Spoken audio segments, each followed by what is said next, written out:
Hello students, मैं विभू मिश्रा। आज हम पढ़ने वाले हैं 8वीं का साइंस, जिसमें हम चैप्टर नंबर 15 जिसका नाम है ध्वनि, साउंड जिसे कहते हैं, वो पढ़ने वाले हैं। तो वीडियो को लास्ट तक ज़रूर देखिएगा। सब्सक्राइब कीजिए, लाइक कीजिए, शेयर कीजिए, कमेंट बॉक्स में अपना नाम लिखिए और बताइए कि आप कौन से ग्रुप से पढ़ते हैं, कौन से स्कूल से पढ़ते हैं। अपने स्कूल का नाम लिखिए और जो भी आपके सुझाव हैं ज़रूर बताइए। तो चलिए वीडियो को स्टार्ट करते हैं, पूरा ज़रूर देखिएगा। इसमें पहला दिया है कि ध्वनि का निर्माण कैसे होता है।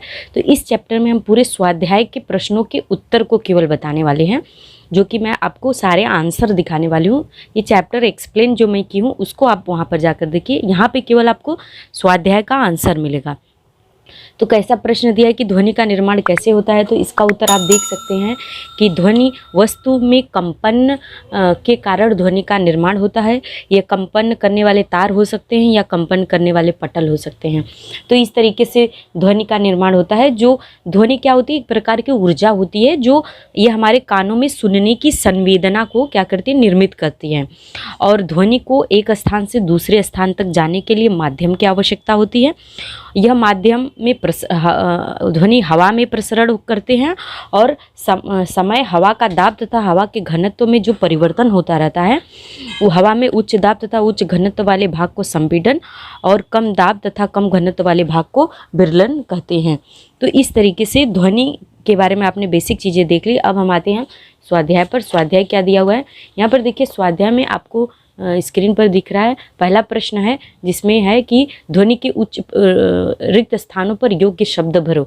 यहाँ पे हमें रिक्त स्थानों की पूर्ति करनी है। तो यहाँ पर जो रिक्त स्थान, जैसे मैं आपको पढ़ के यहाँ पे दिखा देते हैं। पहला दिया है ध्वनि तरंग की उच्च दाब और घनत्व वाले भाग को क्या कहते हैं। तो उच्च दाब घनत्व वाले को मैंने अभी आपको बताया था, संपीड़न बोलते हैं। क्या बोलते हैं? संपीड़न। तो यहाँ पर क्या लिख लेंगे, आई थिंक आपको स्क्रीन पे बराबर नहीं दिख रहा है, तो इसको हम पेन से लिखकर आपको दिखा देते हैं कि उसको क्या बोलते हैं, संपीड़न। तो ये हो गया संपीड़न। मैं बोल भी रही हूँ, आप उसको लिख लीजिए। उसके बाद आगे दिया है कि तो कम दाब और घनत्व वाले भाग को क्या कहते हैं, तो विरलन। क्या बोलते हैं? विरलन बोलते हैं, विरलन। संपीड़न और विरलन दो चीज़ें होती हैं। अगला प्रश्न दिया है कि ध्वनि के निर्माण के लिए माध्यम की आवश्यकता होती है। तो क्या होती है ध्वनि के निर्माण के लिए माध्यम की आवश्यकता? यहाँ पे होगी होती है। सीधा आपको लग रहा है होती है, ये लिख लेंगे। तो इस तरीके से ये हो गया। उसके बाद अगला प्रश्न क्या दे रहा है वो देख लीजिए। अगला प्रश्न दे रहा है कि किसी ध्वनि के तरंग में 1 सेकंड में बनने वाले विरलन और संपीड़न की कुल संख्या 1000 है। तो इस ध्वनि की तरंग आवृत्ति कितनी होगी? तो इस ध्वनि की तरंग आवृत्ति क्या होगी? 500 होगी। कितना होगा? संपीड़न और विरलन मतलब कि मिलाकर क्या हो जाएगा, 1000 होगा। तो एक संपीड़न और एक विरलन मिलाकर एक आवृत्ति होती है। तो अगर 1000 संपीड़न और विरलन दोनों मिलाकर है तो एक संपीड़न और एक विरलन यानी कि 500 उसका आधा होगा, तो आधा उसकी आवृत्ति होगी। तो यहाँ पर 500 लिखेंगे। कितना? 500 हर्ट्ज होगी। उसके बाद ये अलग अलग सुरों के लिए ध्वनि तरंगों की यहाँ पे रहेगा अलग अलग होती है। क्या अलग होती है? आवृत्ति। अलग अलग सुरों के लिए ध्वनि तरंगों की आवृत्ति भी क्या होती है? अलग अलग होती है। और इसके बाद अगला और लास्ट प्रश्न क्या दिया हुआ है कि अलग अलग सुरों के लिए अलग अलग ध्वनि क्षेपक में डैश का ऊर्जा का रूपांतरण ऊर्जा में होता है। तो यहाँ पे लिखेंगे यांत्रिक। ध्वनि क्षेपक मतलब स्पीकर जो होता है, स्पीकर में यांत्रिक ऊर्जा का रूपांतरण किस में होता है? ध्वनि ऊर्जा में होता है। मैंने अभी आपको बताया कि ध्वनि एक प्रकार की ऊर्जा है। तो इस तरीके से आपका पहला प्रश्न कंप्लीट हो जाता है। उसके बाद दूसरा प्रश्न दिया वैज्ञानिक कारण बताओ। इसमें दिया है मुंह से अलग अलग स्वर निकालते समय स्वर तंतुओं पर का तनाव बदलना आवश्यक होता है। इसका क्या कारण है? तो चलिए इसका आंसर देख लेते हैं। तो यहाँ पर दिख रहा है आपको स्क्रीन पे कि विभिन्न स्वरों की आवृत्ति भिन्न भिन्न होती है। यह आवृत्ति स्वर तंतुओं के तनाव पर निर्भर होती है, इसलिए मुंह से अलग अलग स्वर निकालते समय तंतुओं पर तनाव बदलना आवश्यक होता है। तो ये पूरा आप ऐसे भी लिख सकते हैं या फिर स्क्रीनशॉट लेकर अपनी नोटबुक पर लिखकर जो है इसको जो है एग्ज़ाम के लिए प्रिपेयर कर सकते हैं। तो ये हमारा पहला आंसर हो गया। दूसरा प्रश्न क्या दिया हुआ है? दूसरा दिया है कि चंद्रमा पर अंतरिक्ष यात्रियों का संवाद एक दूसरे को प्रत्यक्ष रूप से सुनाई नहीं देता। तो आप चंद्रमा पर चले जाएंगे तो वहाँ पर आप जो लोगों की बातें होती हैं आमने सामने अगर बात करेंगे तो सुनाई नहीं देता। तो इसका क्या कारण है? तो ये स्क्रीन पर आपका उस उत्तर है कि चंद्रमा पर गए 2 अंतरिक्ष यात्री एक दूसरे के बिल्कुल समीप खड़े होकर बोलेंगे भी तो उन्हें एक दूसरे की बातें सुनाई नहीं देगी। क्यों? क्योंकि चंद्रमा पर हवा नहीं है। तो आप ऐसा आंसर में करेंगे, यहाँ से लिखेंगे चंद्रमा पर हवा नहीं है। ध्वनि संचरण के लिए आवश्यक माध्यम 2 अंतरिक्ष यात्रियों के बीच न होने के कारण उनके बीच माध्यम द्वारा होने वाला ध्वनि संचरण नहीं हो सकता। अतः वे अंतरिक्ष यात्री भ्रमण ध्वनि जैसी प्रौद्योगिकी का उपयोग कर एक दूसरे से संवाद करते हैं। भ्रमण ध्वनि में उपयोग में आने वाली विशिष्ट तरंगों को संचरण के लिए किसी विशिष्ट माध्यम की आवश्यकता नहीं होती। तो यहाँ से लेकर आप यहाँ तक इसका आंसर कर सकते हैं। तो ये हो गया इसका आंसर। नेक्स्ट क्वेश्चन पर आते हैं कि क्या दिया है? ध्वनि तरंगों का हवा में से एक स्थान से दूसरे स्थान तक संचरण होने के लिए उस हवा का एक स्थान से दूसरे स्थान तक परिवहन होना आवश्यक नहीं है। तो यहाँ पर इसका आंसर है, देख लेते हैं। देखिए यहाँ पर स्क्रीन पर आपको दिख रहा है कि हवा में से एक ध्वनि का प्रसरण होते समय एक भाग के कंपित होने वाले हवा के अणु जो ध्वनि के स्रोत से अधिक दूरी पर होते हैं ऐसे संलग्न भाग को ऊर्जा देते हैं। हवा के अणु केवल माध्य स्थिति के आसपास कंपन अवस्था में होते हैं। इस कारण हवा का एक स्थान से दूसरे स्थान तक परिवहन होना आवश्यक नहीं होता है। तो इस तरीके से अणुओं के द्वारा क्या होता है? ध्वनि ऊर्जा का तरंगों का स्थानांतरण होता है और हमें ध्वनि सुनाई देती है। ये भी प्रश्न हो गया, इसका भी स्क्रीनशॉट ले लेंगे या वीडियो पॉज करके लिखिएगा। वीडियो जरूर पूरा देखिएगा, लाइक कीजिएगा जरूर। आगे देखिए अगले प्रश्न क्या दिया है कि गिटार जैसे तंतु वाद्य में से और बांसुरी जैसे फूक वादक से अलग अलग स्वरों की निर्मित होती है, ऐसा क्यों है? तो यहाँ पर देखिए गिटार और बांसुरी के बारे में हमें डिटेल में पढ़ना पड़ेगा। तो यहाँ पर ये प्रश्न का उत्तर यहाँ पर आपको दिख रहा है। पहले गिटार के बारे में देख लेते हैं कि गिटार तंतु वाद्य, तंतु मतलब जो तार से बजता है। तो गिटार आपने देखा होगा तार से बजता है। तो सामान्यतः इसमें 6 तार होते हैं। उंगलियों तथा प्लास्टिक अथवा लकड़ी के छोटे टुकड़ों का उपयोग करके तार छेड़कर अथवा उस पर तार को क्या करते हैं? छेड़कर या उस पर अंगूठा घुमाकर इस वाद्य को बजाते हैं। ठीक है। इसमें समतल ध्वनि बॉक्स होता है जिसमें एक गोलाकार छिद्र होता है। इसकी आवृत्ति की सीमा 3 सप्तकों की अपेक्षा अधिक होती है। तार का तनाव कम ज़्यादा करके उसी प्रकार के कंपित होने वाले भाग की लंबाई उंगली से कम ज़्यादा करके कंपन की आवृत्ति परिवर्तित करते हैं। तनाव बढ़ाने पर आवृत्ति बढ़ती है और कंपन करने वाले भाग की लंबाई बढ़ाने पर आवृत्ति कम होती है। इस प्रकार भिन्न भिन्न संगीत के स्वरों का निर्माण होता है। देखो यहाँ पर एक बात ध्यान देने की है कि ओकोस्टिक गिटार में 6 अथवा 12 तार होते हैं अथवा निर्वात ध्वनि बॉक्स होता है। इलेक्ट्रिक गिटार में 6 तार होते हैं परंतु निर्वात बॉक्स नहीं होता। यहाँ पर क्या इलेक्ट्रिक बॉस गिटार में 4 तार होते हैं। तो ये भी एक बात ध्यान देनी है। आगे यहाँ पर बांसुरी के बारे में हमें देख लेना है। बांसुरी एक फूक वाद्य यंत्र है जिसमें फूक मारी जाती है। इसमें उंगलियों के बांसुरी पर बने छिद्रों को दबाकर या खोलकर बांसुरी में कंपायमान होने वाले स्तंभ की लंबाई कम ज़्यादा की जाती है। हवा के स्तंभ की लंबाई कम करने पर निर्मित होने वाली ध्वनि की आवृत्ति बढ़ती है तो लंबाई ज़्यादा करने पर ध्वनि की आवृत्ति कम होती है। इसके साथ ही ध्वनि बजाने के लिए उपयोग में लाई गई फूक बदलकर भी भिन्न भिन्न स्वरों का निर्माण कर सकती हैं।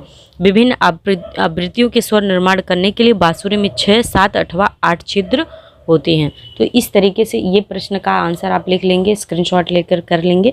अगला है कि मानवीय स्वर यंत्र और ध्वनि क्षेपक में ध्वनि का निर्माण कैसे होता है। तो ध्वनि क्षेपक आपने देखा है, कभी कभी प्रश्न पूछता है कि ध्वनि क्षेपक का नामांकित चित्र बनाइए। तो यहाँ पे आपको स्क्रीन पर दे रहा है। पहले मानवीय स्वर यंत्र देख लीजिए, ये डायग्राम आपको बनाना रहेगा और ये आंसर लिखना होगा। तो यहाँ पर देखिए मनुष्य में ध्वनि का निर्माण स्वर यंत्र में होता है। स्वर यंत्र श्वसन नलिका के ऊपरी भाग में होता है। स्वर यंत्र में 2 स्वर तंतु होते हैं, उनमें अत्यंत पतली दरार होती है। इस जगह से हवा श्वसन नलिका में जा सकती है। फेफड़ों की हवा जब इस जगह से जाती है तब स्वर तंतु कंपित होते हैं तथा ध्वनि की निर्मित होती है। स्वर तंतुओं से जुड़ी हुई मांसपेशियों इन तंतुओं के तनाव को कम ज़्यादा कर सकती हैं। यहाँ पर देखिए ये डायग्राम बनाना है, इसका पूरा नाम लिख लेना है।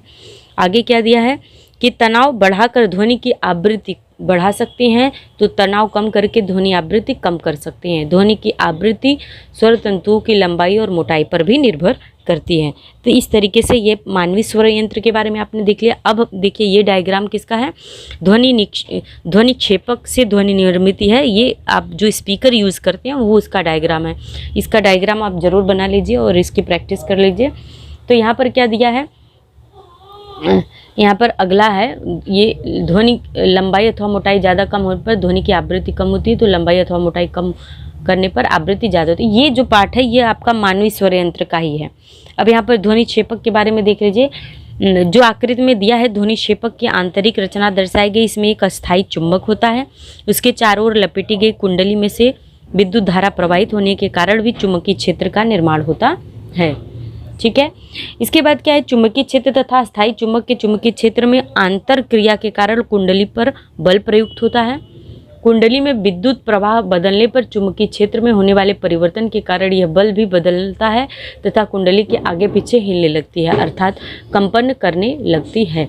विद्युत प्रवाह में परिवर्तन के अनुसार इन कंपनों के आयाम तथा कंपनों की आवृत्ति इन दोनों में परिवर्तन होता है। इसके अनुसार कुंडली से जुड़े हुए पर्दे के कंपनों के आयाम तथा कंपनों की आवृत्ति इन दोनों में परिवर्तन होता है। परिणाम स्वरूप इन कंपनों के कारण हवा में निर्मित होने वाली ध्वनि की तीव्रता अथवा ध्वनि की आवृत्ति में भी परिवर्तन। तो इस तरीके से ये क्वेश्चन का आंसर आप पूरा कंप्लीट कर लेंगे। पूरा वीडियो देखते रहिए। इसके बाद हम नेक्स्ट क्वेश्चन पर आते हैं। लास्ट क्वेश्चन नहीं है ये, मतलब 5वां है। ध्वनि संचरण के लिए माध्यम की आवश्यकता होती है, ये प्रयोग आकृति सहित स्पष्ट कीजिए। तो चलिए देख लीजिए इसका आंसर। देखिए यहाँ पे ध्वनि संचरण के लिए, इसमें ये ध्वनि संचरण के लिए जो माध्यम की आवश्यकता होती है, इसके लिए हम कांच की जो हंडी है, ये बेल जार जिसे बोलते हैं, इसका इस्तेमाल करेंगे। और इस बेल जार के द्वारा क्या करेंगे, इसमें क्या है, जो चित्र में ये डायग्राम बनाएंगे और इसके बाद इसके बारे में हम लिखेंगे कैसे इसका प्रयोग होता है, ये कैसे काम करता है, कार्य करता है। तो यहाँ पे आकृति में दर्शाए गए प्रयोग में उपयोग किए जाने वाले उपकरणों को विन्यास का एक भाग दिखाया गया है। विद्युत घंटी से जुड़ा हुआ विद्युत परिपथ आकृति में दिखाया नहीं गया है। इस प्रयोग में, यहाँ से आप लिखना प्रारंभ करेंगे, इस प्रयोग में कांच की एक हंडी जिसे बेल जार बोलते हैं में विद्युत परिपथ लगाकर उस हंडी को समतल पृष्ठभाग पर रखते हैं। उसके बाद क्या है, हंडी को ढक्कन द्वारा विद्युत हंडी बाह्य परिपथ में जोड़ सकते हैं। एक नली की सहायता से हंडी को एक निर्वात पंप से जोड़ा जाता है। प्रयोग के प्रारंभ में निर्वात पंप बंद होने पर कांच की हंडी में हवा होगी। इस समय विद्युत घंटी की कुंजी दबाने पर उसकी आवाज़ हंडी के बाहर सुनाई देगी। अब आगे क्या होता है, अब निर्वात पर पंप शुरू करने पर हंडी की हवा की मात्रा जैसे जैसे कम होती वैसे वैसे विद्युत घंटी की आवाज़ की तीव्रता भी कम होती जाएगी। निर्वात पंप अधिक समय तक शुरू रखने पर हंडी के बहुत ही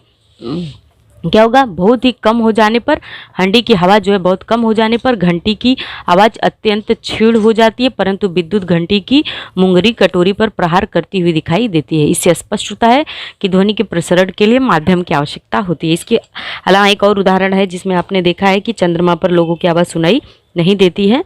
तो ये हो गया। इसके बाद मतलब वहाँ पर किसी भी क्या करता है, भ्रमण ध्वनि का प्रयोग करना पड़ता है। आगे देखिए अगला प्रश्न, क्वेश्चन नंबर 6 है। 6वें प्रश्न में हमें क्या करना है, जोड़ियाँ, उचित जोड़ियाँ मिलानी है। मानवीय स्वर यंत्र का किससे हमें मिलान करना है वो देख लेते हैं। तो यहाँ पर मानवीय स्वर यंत्र स्वर तंतु में कंपन, तो यहाँ पर क्या हो जाएगा, इस पहले का इसमें मिलान हो जाएगा। फिर दूसरा दिया है ध्वनि वर्धक, तो ध्वनि वर्धक किससे होता है, पर्दे में कंपन, तो दूसरे का लास्ट वाले से मिलान हो जाएगा। फिर जल तरंग जो होता है, जल तरंग क्या होता है, हवा के स्तंभों में कंपन, तो यहाँ तीसरे का दूसरे से मिलान करेंगे।